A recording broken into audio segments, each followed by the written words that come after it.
আমি একটা দারুণ বিষয় দেখতে পাচ্ছি যে এখানে রাজনৈতিক লড়াইটা চলছে, কিন্তু এই রাজনৈতিক লড়াইয়ের মধ্যে যারা চাকরিটা হারিয়েছে তাদের যে সব গেল এটা নিয়ে কোনো আলোচনা নেই। আমি আসবো, আমি একবার অর্জিত আমি একবার 30 সেকেন্ড অরিজিৎ, এই রাজনৈতিক লড়াইয়ের মধ্যে তারা নেই যাদের চাকরিটা চলে গেছে, কি দোষ ছিল? আমাদের খুব পরিষ্কার কথা, আমরা চাকরি প্রার্থীদের সাথে সহমর্মিতা জানিয়েই বলছি, তারা যখন এতদিন ধরে আন্দোলন করছে, মমতা বন্দ্যোপাধ্যায় বারবার বলেন খেলা হবে, সেই খেলাটা কি ওএমআর সিটে হয়ে গেল? তার মানে এসএসসি কে দিয়ে ওএমআর সিটে খেলা হয়ে গেল, এবং এত বড় খেলা হলো যে আজকে এদেরকে রাস্তায় বসে বৃষ্টির মধ্যে আন্দোলন করতে হচ্ছে।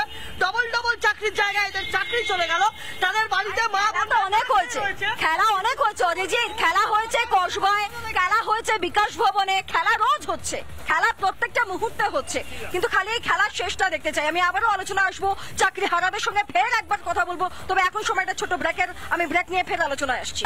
কার্যত এখানে যে ছবি দেখতে পাচ্ছি, কার্যত চাকরি হারারা তারাও ধৈর্য হারাচ্ছেন, তাদের একটাই কথা, ভাই আমাদের হয়ে কথা বলুন, আমাদের জন্য কথা বলুন। আমি ফের একবার আলোচনা আসবো, এখানে দাদা এক চাকরি হারা। দাদা আপনার কোন স্কুল? আমার আলিপুরদুয়ারে স্কুল। আলিপুরদুয়ার স্কুল। আজকে আরো একটা আলোচনা হয়েছে, এই নিয়ে কতবার আপনারা আলোচনায় বসলেন? অন্তত 3 থেকে 4 বার হয়ে গেছে আলোচনা। বহুবার হয়েছে। আজকের আলোচনায় কোনো ফল, কিছু লাভ হয়েছে? কিছু লাভ হয়নি। আপনাদের দাবি কি ছিল? একবার ছোট করে দর্শকদের। আমাদের দাবি এক কথা, আমরা পরীক্ষা দেব না। পরীক্ষা দেবেন না? কেন পরীক্ষা দেব? আমার প্রশ্ন হচ্ছে এটা, যে আমরা পরীক্ষা দেব কেন? সুপ্রিম কোর্ট বলেছিল 30 তারিখের মধ্যে একটা নোটিফিকেশন বার করতে, তার আগে আপনারা একটা রিভিউ পিটিশন চাইছেন। এই জায়গাটা একটু পরিষ্কার করুন যে আপনারা কি রিপ্যানেল চাইছেন, বলছেন যে রিপ্যানেল করে যারা যোগ্য তাদের চাকরিটা ফিরিয়ে দেবেন। যোগ্যতার ভিত্তিতে সমস্ত স্টেপ পার করে আমরা চাকরিটা পেয়েছি আজ থেকে 8 বছর 7 বছর আগে।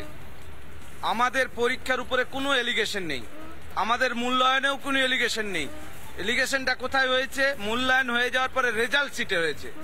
আমরাও শিক্ষক, যদি নো ওএমআর শিটে কোনো রেজাল্ট শিটে ওএমআর বলে দেওয়া হয়েছে ওএমআর অক্ষত অবস্থায়, যে জিরো, যে সাদা খাতায় রয়েছে, তাহলে ওএমআর ম্যানিপুলেশন হয়নি, রেজাল্ট শিটে হয়েছে। তাহলে আমরাও শিক্ষক, আমরা খাতা দেখি, যদি কারো রেজাল্টে মনে হয় যে আমাকে রিভিউ করতে হবে, তাহলে কারো রেজাল্টটা দেখা যাচ্ছে যে কম পেয়েছে, তার বেড়ে গেল, তাহলে তাকে বাড়িয়ে দেওয়া হয় রেজাল্ট। এটা কোন পদ্ধতিতে হলো? এটা হচ্ছে কোন পদ্ধতি? এবার নিয়ম মতো সময়ের মধ্যে যাদের নিয়োগ হয়েছে সেটা সঠিকভাবে হয়েছে। এবার নিয়োগ হয়ে যাওয়ার পরে কাউকে বাইরে থেকে ঢুকিয়েছে, কাকে অনিয়ম করে ঢুকিয়েছে, সেটা তো চিহ্নিত, তাদেরকে সরিয়ে দিয়ে হয়ে গেল। যদি মিরর ইমেজ, আপনারা মিরর ইমেজ প্রকাশের দাবি করেছেন, মিরর ইমেজটা পেলেও তো অনেকটা সমস্যা। আমরা কে? আমরা যোগ্য শিক্ষক। সরকারকে মিরর ইমেজ দিতে বাধ্য কে করতে পারে? আমরা করতে পারি আগে, না কোর্টের করা প্রয়োজন? আপনারা চাইছেন যে কোর্ট এই পদক্ষেপ দাবি করছি, আমরা বাধ্য করতে পারি না। আপনারা দাবি করছেন কোর্ট দাবি করতে পারি, কিন্তু আমরা বাধ্য করতে পারি না। আমার প্রশ্ন, এই সংস্থা, নিয়োগকারী সংস্থা নিজে স্বীকার করেছে যে আমি অপরাধ করেছি, তাহলে এই দুর্নীতিটা প্রমাণিত, এর ব্যাপারে কোনো সন্দেহ নেই, এটা প্রমাণিত হয়ে গেছে। তাহলে সুপ্রিম কোর্ট ওই আধিকারিকদের কাছ থেকে প্রমাণটা নেওয়ার জন্য কি কি পদক্ষেপ নিয়েছেন? একজন আধিকারিকের বেতন বন্ধ করেছেন, একজন আধিকারিককে বা ওই শিক্ষা দপ্তরকে একদিনের জন্য তালাবন্ধ করতে বলেছেন। সুপ্রিম কোর্ট কোনো ব্যবস্থাই নেয়নি ওই আধিকারিকদের। আবার ওদেরকে যে পুনরায় পরীক্ষা নিতে বলছেন, চোর সংস্থা কি করে পুনরায় স্বচ্ছভাবে পরীক্ষা নেবে? আপনারা সন্দেহ করছেন যে একবার চুরি করেছে, সে আরেকবার করতে পারে, একবার করতে পারে, তাহলে তাকে কি করে আবার দায়িত্ব দিতে পারলো সুপ্রিম কোর্ট? সুপ্রিম কোর্টের কাণ্ডজ্ঞান নাই, উনি কি টুকে পাস করেছেন?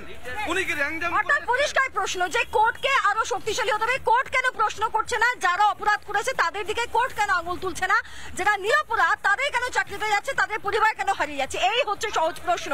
আজকে আলোচনা আমি এখানেই শেষ করছি। দেখতে থাকুন রিপাবলিক বাংলা, ফিরছে একটা বিরতির রিপোর্ট। নানা ধরনের কন্টেন্ট দেখার জন্য লাইক করুন, শেয়ার করুন আমাদের ফেসবুক পেজ, সাবস্ক্রাইব করুন আমাদের ইউটিউব চ্যানেল। পাশাপাশি অন্যান্য ব্রেকিং নিউজের জন্য অবশ্যই চোখ রাখুন রিপাবলিক বাংলায়।